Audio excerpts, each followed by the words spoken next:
Bismillahirrahmanirrahim. Assalamualaikum warahmatullahi wabarakatuh.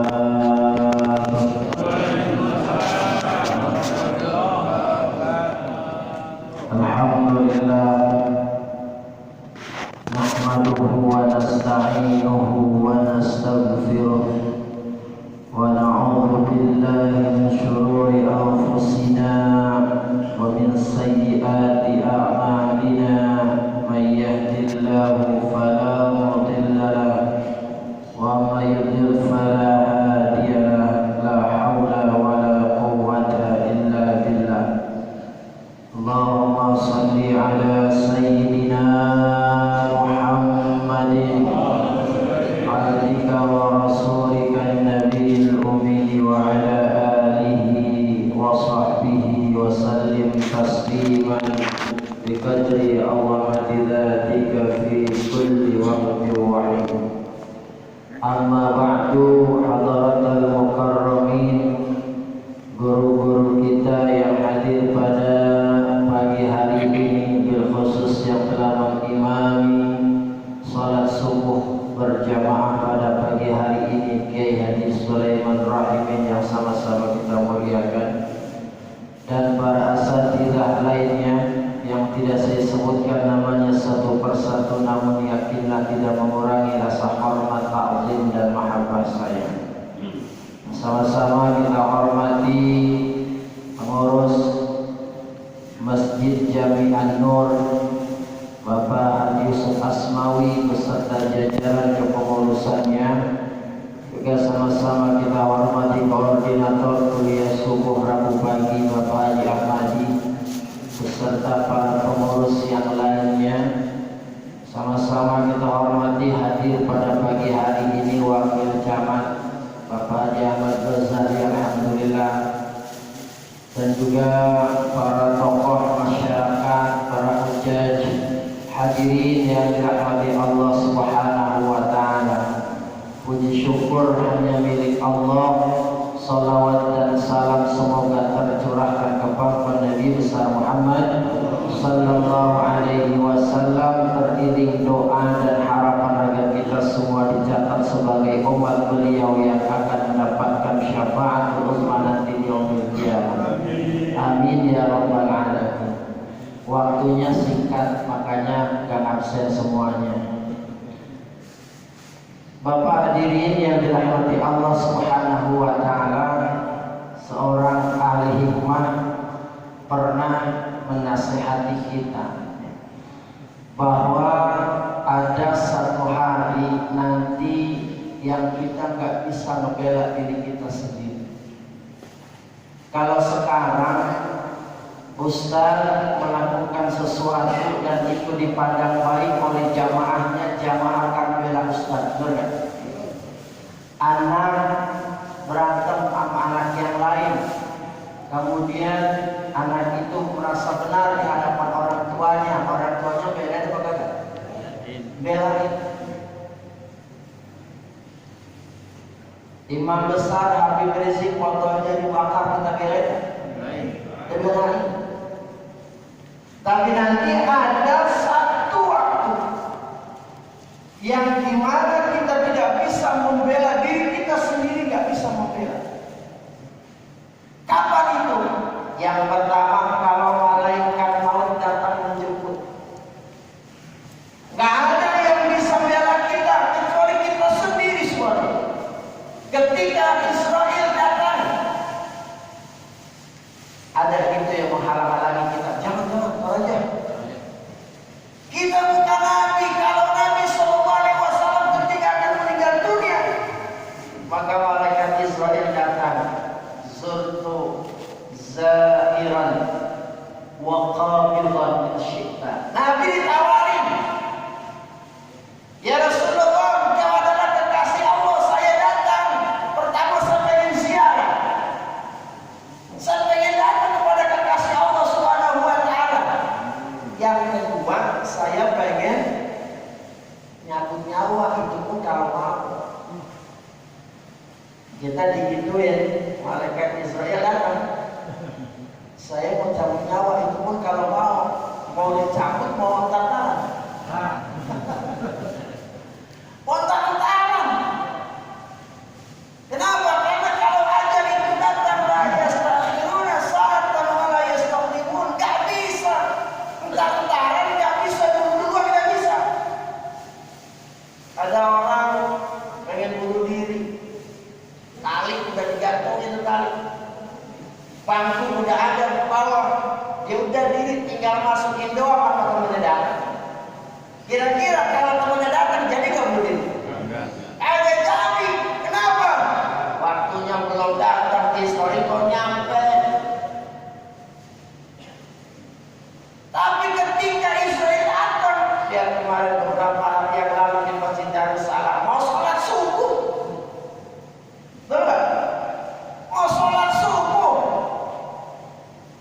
Sakit langsung Israel jemput. Gak ada yang bisa membelain sakit. Makanya dari sekarang bagaimana caranya biar amal-amal kita ini nanti pada saat Israel datang itu kita satu dengan semua. Itu yang terpenting. Karena sholat subuh berjamaah ini luar biasa. Ya, kita datang ke tempat ini salah satu cara kita meninggal husnul khotimah. Sholat berjamaah ini salah satu cara di mana ketika kita wafat Allah gampangkan lidah kita ucap la ilaha illallah.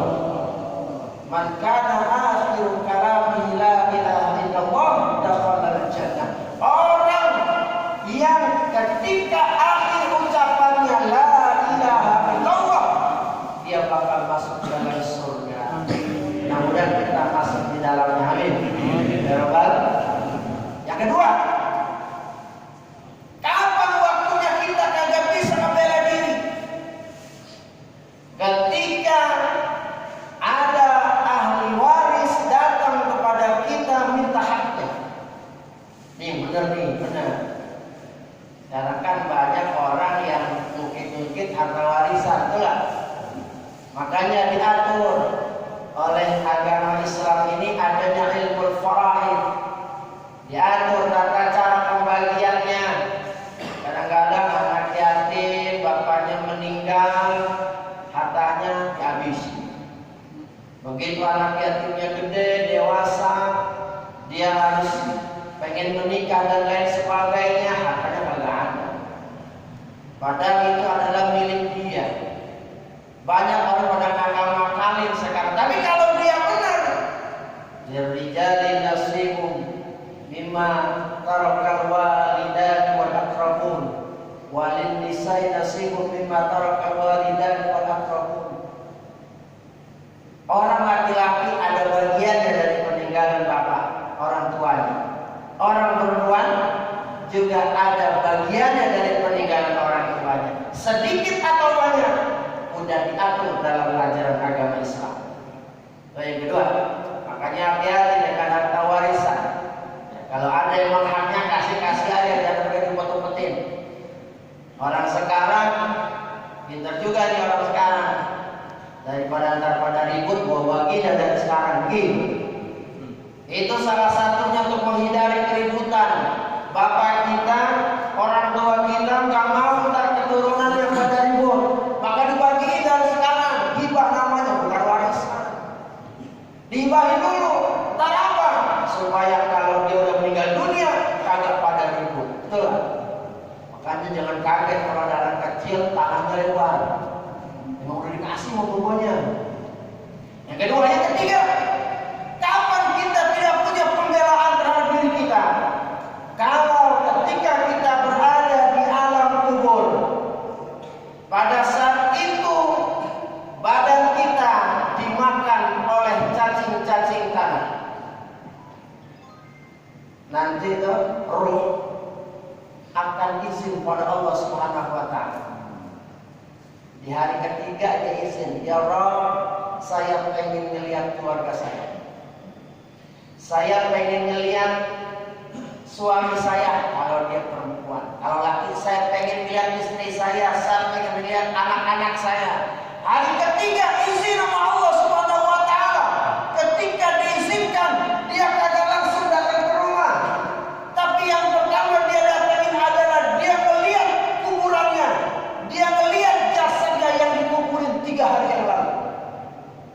Dilihat itu badan mulai kencang, agak sedikit gemuk-gemuk. Yang dulu ganteng ngomong rohnya, ternyata ganteng saya sekarang sendirian. Badan saya sudah mulai kelihatan agak gemuk-gemuk. Lalu dia masuk ke rumahnya. Dia lihat lakinya lagi ngapain atau bininya lagi ngapain. Dia ngelihat anaknya lagi ngapain. Oh, ada orang tahlilan, dia senang. Dia balik lagi. Hari ketujuh begitu. Makanya suatu saat ketika dia melihat badannya hancur dimakan oleh cacing-cacing tanah, pada saat itu ruh bersedih. Kenapa? Karena saat itu tidak ada pembelaan buat dia. Hancur, dimakani semuanya. Dan yang keempat, ketika pembelaan itu tidak ada dalam diri kita adalah ketika orang-orang yang kita zalimi nanti nuntut di hadapan Allah Subhanahu wa taala. Suatu saat Nabi lagi kumpul begini. Kata Nabi begini, "Atadruna manil muflis?" Wahai sahabat-sahabatku, tahu nggak kamu orang yang bangkrut? Sesuai dengan pemikiran saat itu, kata sahabat, orang yang bangkrut di antara kita kagak punya duit, kagak punya kenikmatan, bangkrut. Tapi ternyata kata Nabi, yang namanya bangkrut bukan itu. Yang namanya bangkrut itu nanti orang datang di hadapan Allah, sholatnya dia bawa, zakatnya dia bawa, puasanya dia bawa, amal solehnya dia bawa, kuliah subuhnya dia bawa. Tapi saya, orang ini waktu di dunia suka nuduh orang. Orang ini waktu di dunia suka maki-maki orang. Orang ini waktu di dunia suka nyakitin orang. Orang ini waktu di dunia suka ngebunuh orang. Lalu orang-orang yang disakiti itu datang kepada Allah, "Ya Rabb, saya minta keadilan dirimu terhadap diriku, saya minta keadilan hari ini. Dulu saya pernah dicaci maki oleh si fulan. Kenapa pulang masuk surga? Saya minta keadilan." Diambil kebaikan si fulan, dikasih sama dia. Lalu jangan masuk surga dulu, sini. Ngapain? Kamu telah maki-maki dia waktu di dunia, lihat daftarnya emang ada, dia kagak terima, makanya diambil kebaikannya dikasih. Pasti bisa dia memegang ke surga, datang yang lainnya, "Ya Rabb, saya minta keadilanmu. Orang itu jangan masukin dulu ke surga. Kenapa? Saya masih sakit hati." Akhirnya semua kebaikan-kebaikannya diberikan kepada orang yang telah tersakiti. Wa in faniyat, kalau habis semua kebaikannya, maka kesalahan orang yang tersakiti ini akan diberikan kepada dia. Itulah yang namanya orang yang bangkrut. Kenapa? Karena waktu di dunia dia sering menyakiti orang. Az-zulmu zulumatun yaumal qiyamah. Kezaliman itu adalah kegelapan di hari kiamat. Inilah yang sangat berbahaya. Saat itu kita tidak bisa membela diri karena memang catatannya sudah ada, semuanya sudah ada. Tinggal bagaimana kita sekarang. Yuk, kalau kita masih punya salah dengan orang lain, ayo hari ini kita minta maaf. Kalau orang lain punya salah, yang terbaik kita maafin. Makanya ada sahabat, terakhir nih, ada sahabat ketika Nabi sedang kumpul, lalu Nabi nunjuk, itu dia ahli surga. Sahabat yang lagi kumpul penasaran, itu orang disebut ahli surga, kenapa oleh Rasulullah? Akhirnya orang ini sampai nginep. Lalu apa? Dia lihat kegiatan-kegiatannya dan setiap harinya dia bilang, ini orang sholatnya sama, duhanya sama, tahajudnya sama, kebaikannya sama. Kenapa dia ditunjuk oleh Rasulullah pasti bakalan masuk surga? Ketika ditanya, apa dia bilang? Saya kalau mau tidur sebelum mata saya terpejam, saya minta kepada Allah kalau saya punya dosa saya diampuni. Kalau hari ini saya ada orang yang melakukan dosa kepada saya, disengaja atau tidak disengaja, ketahuan apa enggak ketahuan, maka sebelum saya mengucapkan maka orang itu sudah saya maafin. Jadi nggak dipendam lama-lama, ini kadang-kadang marah bertahun-tahun. Baiknya lebaran doang, Idul Fitri, salaman, cipika-cipiki. Dulu sekarang nggak ada. Nggak boleh sekarang cipika-cipiki ya. Salaman, minta maaf, habis minta maaf, marah lagi, melanjut. Hilangin yang begitu. Kenapa? Takut nanti di hari kiamat hal yang begini kita tidak bisa membela untuk diri kita sendiri. Oleh karenanya mari sama-sama kita persiapkan diri kita. Mudah-mudahan di saat-saat seperti itu justru kebaikan yang Allah datangkan kepada kita. Kenapa?